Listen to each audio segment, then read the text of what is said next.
Welcome back to All This Math. This is Professor Parker, and today we're going to do a lesson on something that's kind of rare, kind of obscure, but I think it's kind of cool. You know what I'm saying? Like, I don't think I learned this when I was a youngin' coming up. I learned this from having to tutor somebody and help somebody with it a couple of years back. It was given to them as a homework assignment, and I had never seen it before. So she put me onto something new, you know? And once I learned it, I was like, yeah, I like this. This is cool. This is cool because it makes sense, right? We're converting a repeating decimal to a fraction. Now, you know, if you want to convert a decimal generally to a fraction, all you got to do is divide the numerator by the denominator, or divide the top number by the bottom number. And you could use long division or any division method, you know, right? Because we have a lot of options when it comes to division, right? Or you can just put it in your calculator, right? But what happens when you have a repeating decimal? Repeating decimals are a little different. Now, so there's a whole process we go through where we create an equation and do about 3 steps. And then we come up with an answer. So I'm going to try to explain it to you as we go through. All right, so here in this example, we're dealing with 0.125 repeating, right? 0.125 repeating. But before we do that, I do want to talk about Prairie View A&M, a historically black college located in Texas. And Prairie View A&M is important to me because 2 individuals that I've learned a lot from in terms of studying their work and their example either attended there or taught there. First person I'll put out there is Sundiata Acoli. Sundiata Acoli was a member of the Black Liberation Army.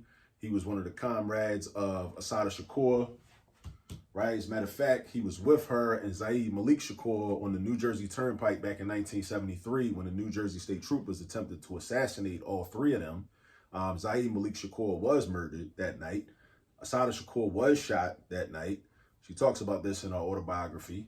I don't recall if Sundiata Acoli was shot that night, but he was incarcerated, and he was a political prisoner for, I think, 40 plus years. I think he got out of prison either earlier this year or sometime late last year. So shout out to Sundiata Acoli. But also, he attended Prairie View A&M and earned a bachelor's degree in mathematics. The brother was a mathematician.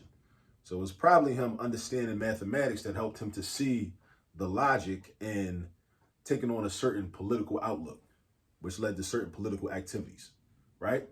Another person, Dr. Jacob Carruthers. Jacob Carruthers, one of the founders of ASCAC, the Association for the Study of Classical African Civilizations, right? After he earned his PhD, no, I want to say his master's degree from Texas Southern University, he then, a couple years later, ended up teaching at Prairie View A&M for about 4 years, right? Of course, Jacob Carruthers, the author of Intellectual Warfare, The Irritated Genie about the Haitian Revolution, also essays on Egyptian studies, Medu Neter, his essay, Science and Oppression, which is short, but very, very, very dense with knowledge and information and insight, and a couple of other texts. Also a contributor to the Preliminary Challenge, which is part of the African World History Project put out by ASCAC, you know. So these are just some of the people that come to mind. Like when I think of Prairie View A&M, when I think of Prairie View A&M, I think of some of the people that the institution has produced. And those are 2 that come to mind. It's produced a lot more than them, but those are just a couple of people I wanted to shout out because, you know, I've been influenced by their work and by their example, as I said. Now, 0.125. 0.125. So this is how you do these problems, right? First, we're going to set up an equation. We're going to pick a variable. We're going to say, you can pick any variable you want. I'm going to just use x, right? So we got x equals 0.125, right? Now our goal is we want to move these repeating decimals to the other side of the decimal point, right? So make these whole numbers. Make these 125 tenths, hundredths, thousandths into 125, units, 125 units. So what we're going to do is, what you got to ask yourself is, okay, how many digits are to the right of the decimal point that are repeating? How many digits? 3 digits. The 1, the 2, and the 5. That's 3 digits. So if 3 digits are repeating, then that means we're going to have to multiply this number by 1,000. or 10 to the third power. 10 to the third power or 1,000. They are the same thing. They represent the same thing. So what you do in a problem like this is you count the number of digits that are repeating to the right of the decimal point, right? So I say 1, 2, 3. Because after this, it would be another 1, 2, 5, and another 1, 2, 5, and another 1, 2, 5. That's what this horizontal bar means, in case you didn't know. This is a symbol for a repeating decimal. Again, math is a language. Treat it as such. Interpret it like it's a language. Learn the language, and then, you'll be able to better interpret what's going on. So now, what we're going to do is we're going to do, let's set it up like this. So we're going to say 1,000x, right? So this actually this is not really a continuation of what we have up here, right? This is kind of like an original statement, or like given information, like in a geometric proof, right? So we're going to say, okay, 1,000x is equal to 125.125. Because remember, right? Now, why is this 125.125? Because what happens when I multiply this by 1,000? Well, if you put it in your calculator, it's going to give you 125.125. But remember, the 125 is still repeating, right? So we start out with x equals 1.125 repeating. Then we multiply the left side by 1,000. We get 1,000x. But we want to stay balanced, right? Whatever I do on the left-hand side of the equation, I also do on the right side. So now x was this. So that means multiplying this by 1,000 is equal to this, 125.125 repeating. And if you don't really see that, just put it in your calculator. Put it in your calculator. Your calculator will tell you 0.125, 125, 125, 125, 125. If I multiply that by 1,000, I get 125.125 repeating. So now what I want to do is I want to get rid of the repeating part. Get rid of the repeating part. So put that in your notes. Get rid of the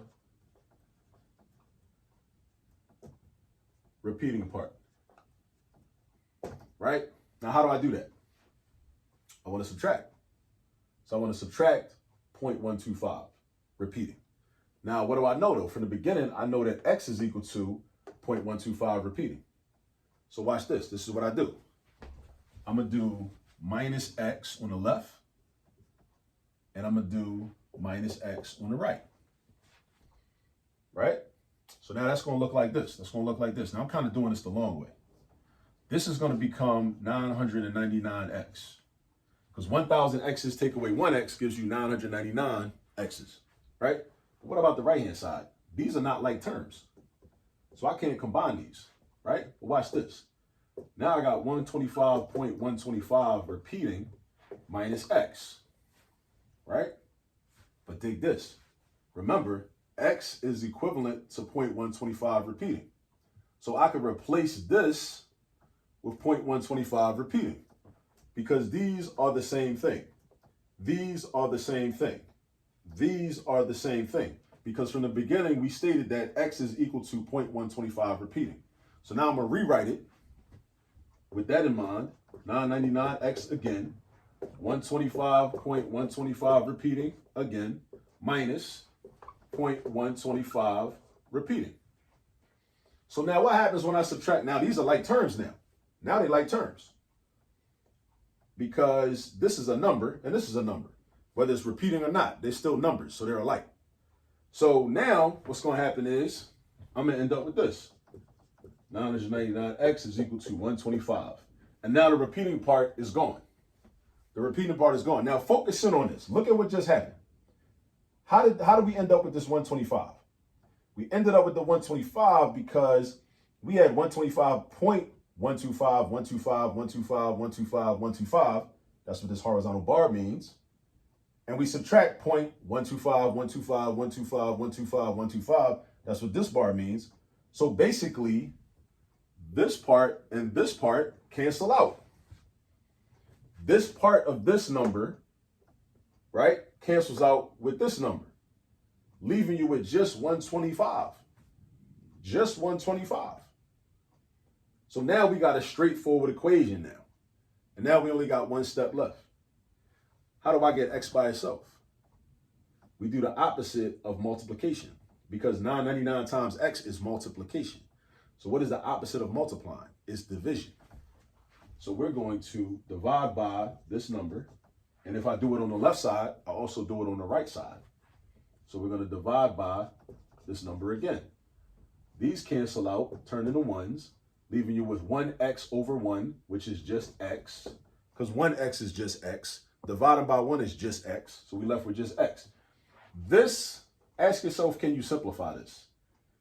These don't have a common factor. This numerator and this denominator do not have a common factor, so we can't simplify it. So therefore, our final answer is 125 over 999.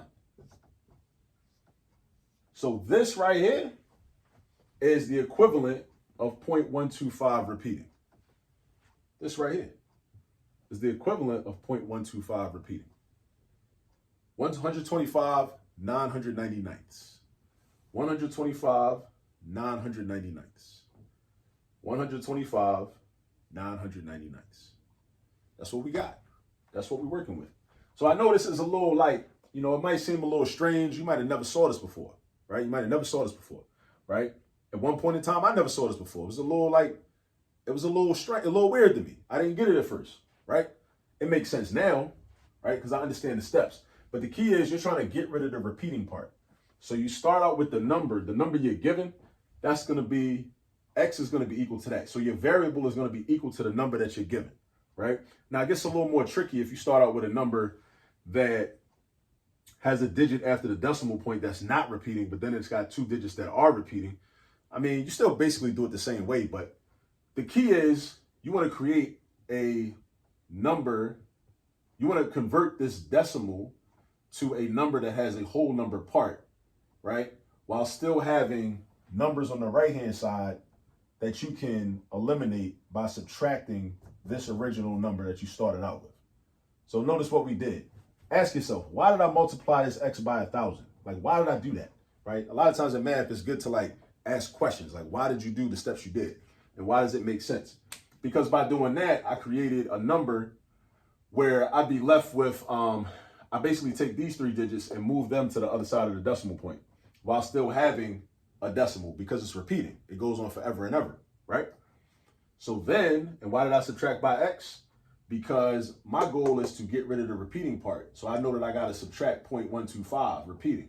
And x is 1.25 repeating. X is 1.25 repeating. So I know I'm going to have to subtract that. But if I do it on the right side, I got to do it on the left side. So that's where the 999x comes from. And, you know, sometimes you're going to multiply by 1,000x. Sometimes you're going to multiply by 100x. Sometimes you're going to multiply by 10x. Sometimes you're going to multiply by 10,000x. It just depends on how many digits are repeating. It depends on how many digits are repeating. So just put that in your notes. What you multiply x by in the beginning depends on how many digits are repeating. All right? So, I know, like I said, this might have been a little confusing if you never saw it before, but just run the video back. You know, watch it, take it from the top, run it back, right? And see if it makes more sense the second time. And then just try to do the problem again, or stop the video, try to do the problem by yourself, and then come back to it. You know what I mean? Like try it by yourself and then come back to it. And then look step by step at what I did. All right. So look, 125.125 minus x. Then I wrote it horizontally, right? So you can see, where did this come from? Well, x is equal to 0.125 repeating, right? Because these are not like terms. These are not like terms. But I can replace or substitute this with a number that is a like term. See? Right? And then I subtract that, I'm going to be left with just the whole number 125. Because our goal is we want to get rid of the repeating part. I keep saying that. I'm going to keep saying it. Get rid of the repeating part. In these problems, that's your goal. You want to get rid of the repeating part. So then you got 999x equals 125. Divide by 999. Divide by 999. And we straight. That's how we get the answer. X equals 125 over 999. All right. That's about it. Again, shout out to Prairie View A&M. Shout out to Sundiata Kohli. Shout out to Jacob Carruthers and ASCAC and all those brothers and sisters that built that organization. And shout out to all the HBCUs. And I'll catch you all in the next video. Peace.